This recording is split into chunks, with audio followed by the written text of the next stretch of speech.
Bismillahirrahmanirrahim. Assalamualaikum warahmatullahi wabarakatuh. Perkenalkan, nama saya Aisyah Aprilis dengan NIM 1191012538. Saya dari kelas SLTP SLTAB semester 4 jurusan Pendidikan Agama Islam Universitas Islam Negeri Sultan Syarif Kasim. Video ini dibuat untuk memenuhi tugas UTS mata kuliah bimbingan konseling dengan dosen pengampu Ibu Suci Habibah MPD. Nah, di video kali ini saya akan menyampaikan materi tentang konsep dasar bimbingan dan konseling. Di dalam materi ini terdapat 3 pembahasan. Yang pertama, pengertian bimbingan dan konseling. Yang kedua, perbedaan profesi bimbingan konseling atau konselor, psikiater, psikoterapi, dan dokter. Nah, yang ketiga, tujuan bimbingan dan konseling. Kita akan membahas satu persatu. Nah, itu pertama tentang pengertian bimbingan. Nah, apa sih yang dimaksud dengan bimbingan itu? Nah, secara etimologis, kata guidance berasal dari kata kerja to guide yang mempunyai arti menunjukkan, membimbing, menuntun ataupun membantu sesuai dengan istilahnya. Secara umum, bimbingan dapat diartikan sebagai suatu bantuan atau tuntutan, dan adapun menurut para ahli mendefinisikan tentang bimbingan, yaitu yang pertama menurut Frank Parson mendefinisikan bimbingan sebagai bantuan yang diberikan kepada individu untuk dapat memilih, mempersiapkan diri dan memangku suatu jabatan serta mendapat kemajuan dalam jabatan yang dimilikinya itu. Nah, yang kedua menurut Rahman Natawijaya menyatakan bahwa bimbingan adalah suatu proses pemberian bantuan kepada individu yang dilakukan secara berkesinambungan supaya individu tersebut dapat memahami dirinya sehingga ia sanggup mengarahkan dirinya dan dapat bertindak secara wajar sesuai dengan tuntutan dan keadaan lingkungan sekolah, keluarga dan masyarakat serta kehidupan pada umumnya. Nah, yang ketiga menurut Prayitno memberikan definisi bimbingan ialah proses pemberian bantuan yang dilakukan oleh orang yang ahli kepada seorang atau beberapa orang individu, baik anak-anak, remaja maupun dewasa, agar yang dibimbing dapat mengembangkan kemampuan dirinya sendiri dan mandiri dengan dimanfaatkan kekuatan individu dan sarana yang ada dan dapat dikembangkan berdasarkan norma-norma yang berlaku.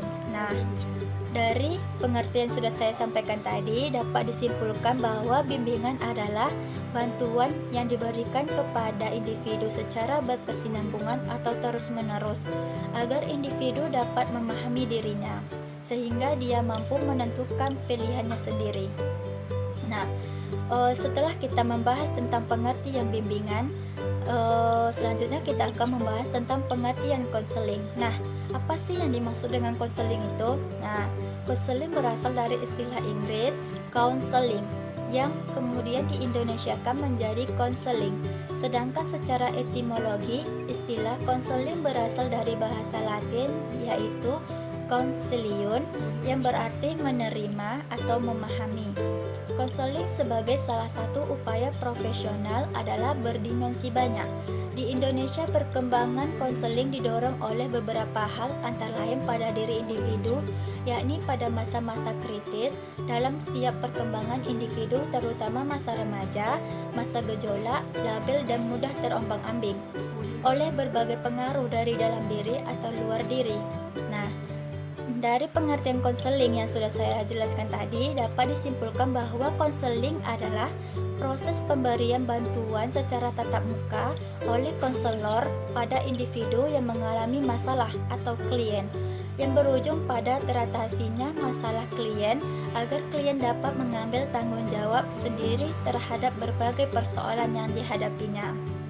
Nah, pembahasan yang kedua yaitu tentang perbedaan profesi bimbingan konseling atau konselor, psikiater, psikoterapi, dan dokter. Nah, sebelum mengetahui perbedaan dari profesi yang sudah saya sebutkan tadi, terlebih dahulu kita memahami atau mengetahui pengertian dari masing-masing tersebut. Nah, kita akan menjelaskannya satu persatu. Yang pertama yaitu konselor.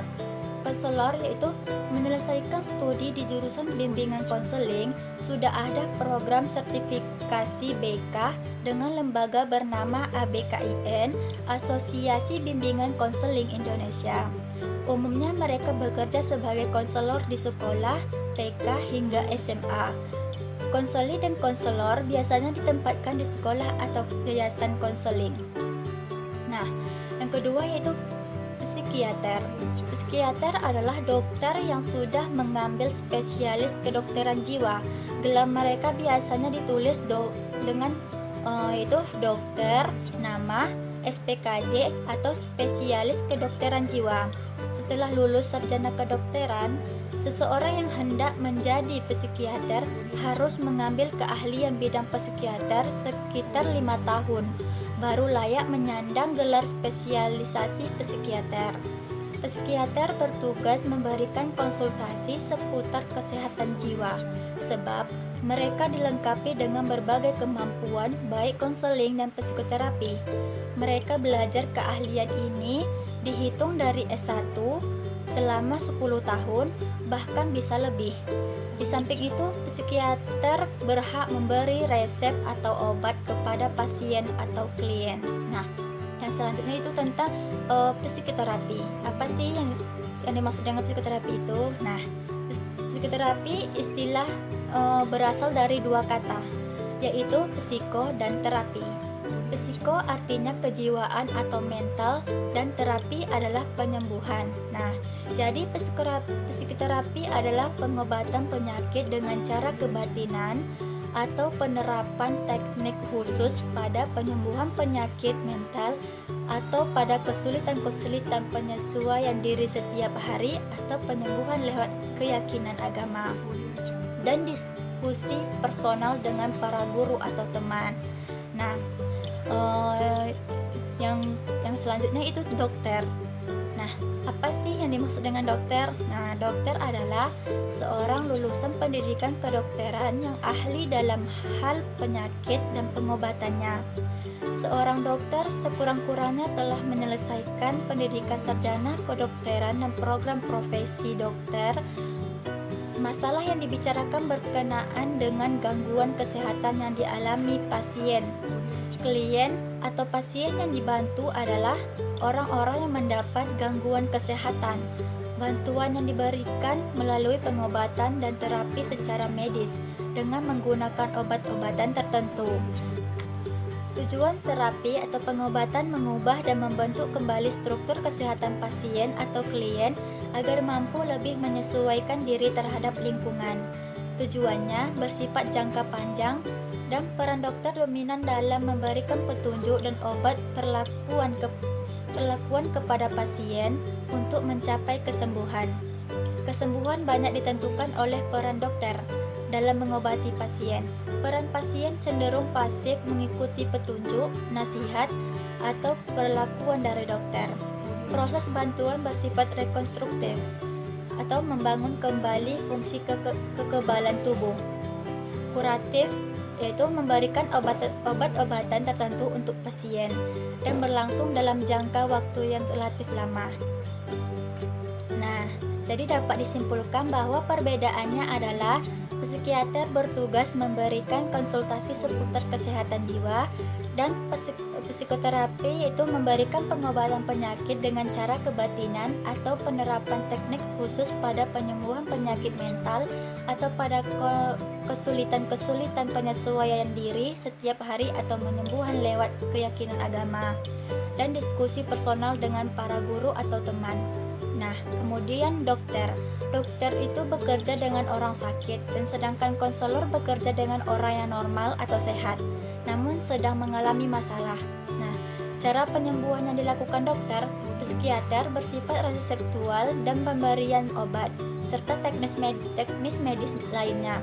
Sementara bimbingan dan konseling memberikan cara-cara pemecahan masalah secara konseptual melalui pengubahan orientasi pribadi, penguatan mental atau psikis, modifikasi perilaku, pengubahan lingkungan, upaya-upaya perbaikan dengan teknik-teknik khas bimbingan dan konseling. Nah, setelah kita membahas tentang perbedaan profesi tadi, selanjutnya kita akan masuk pembahasan yang terakhir, yaitu tentang tujuan bimbingan dan konseling. Nah, tujuan bimbingan dan konseling yang paling esensial adalah untuk membantu siswa mengembangkan kemampuan-kemampuan yang dimilikinya, menjadi lebih mampu, mendorong orang tua dalam mengawasi dan mendampingi perkembangan anak-anaknya, serta mendorong para guru untuk menyediakan atmosfer pembelajaran di kelas yang lebih sehat dan kondusif. Secara ringkas, Kardatinata menyebutkan tujuan bimbingan dan konseling yang esensi adalah memandirikan individu. Kemandirian adalah tujuan bimbingan dan konseling. Nah, secara lebih rinci, tujuan bimbingan konseling adalah membentuk peserta didik yang utuh dan seimbang secara aspek kepribadian, sosial kemasyarakatan, keberagaman, dan susila. Secara khusus, layanan bimbingan konseling bertujuan untuk membantu peserta didik mencapai tujuan-tujuan perkembangannya dalam aspek pribadi, sosial, belajar, dan karir. Baiklah, cukup sekian dari saya. Lebih dan kurang saya mohon maaf. Wabillahi taufik wal hidayah. Wassalamualaikum warahmatullahi wabarakatuh.